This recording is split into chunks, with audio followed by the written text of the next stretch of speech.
দুর্নীতি সব জায়গায় হয়, ঘুরে ফিরে দোষ হয় রাজনীতিবিদদের। সংসদে এমন মন্তব্য করেছেন স্বরাষ্ট্রমন্ত্রী সালাউদ্দিন আহমেদ। স্থানীয় সরকারের নির্বাচন কবে হবে এমন প্রশ্নের জবাব এড়িয়ে যান স্থানীয় সরকার মন্ত্রী। সংসদে সম্পূরক বাজেটের উপর আলোচনায় দুর্নীতি সহ নানা ইস্যুতে কথা বলেন সংসদ সদস্যরা। সোমবার সংসদে সম্পূরক বাজেটের উপর আলোচনায় অংশ নেন সরকার ও বিরোধী দলের সংসদ সদস্যরা। এ সময় বাজেটের বাইরেও উঠে আসে নানা প্রসঙ্গ।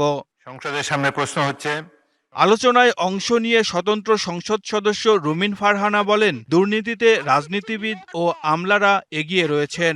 এ সময় তিনি বর্তমান সরকারের দুর্নীতি দমনের সদিচ্ছা নিয়েও প্রশ্ন তোলেন। জবাবে স্বরাষ্ট্রমন্ত্রীর দাবি, দুর্নীতি সব জায়গাতেই হয়। সার্চ করে দেখছিলাম গুগল কি বলে, বাংলাদেশের দুর্নীতিতে টপ মোস্ট পেশা দুটো কোনটা। দেখলাম 1 নম্বরে আছে রাজনীতিবিদদের নাম, 2 নম্বরে আছে আমলাদের নাম।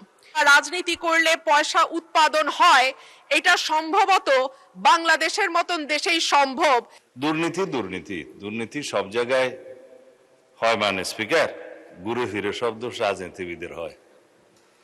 কিন্তু যতগুলো ফাইল স্বাক্ষর হয়, লাস্টে রাজনীতিবিদকে স্বাক্ষর করতে হয়, ওই জন্য সব দোষ তার।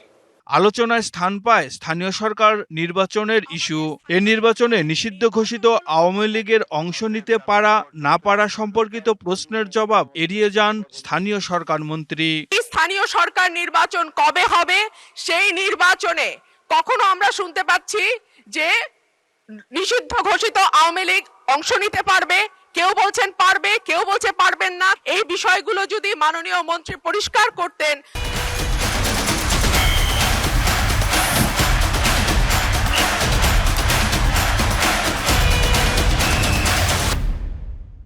স্থানীয় সরকার নির্বাচনের ব্যাপারে আমি তাদের আশ্বস্ত করতে পারি যে যথাসময়ে নির্বাচন অনুষ্ঠিত হবে এবং যে আমরা সিদ্ধান্ত একমত হয়েছি, সেই সিদ্ধান্তে আমরা যথাসময়ে নির্বাচন অনুষ্ঠিত করব।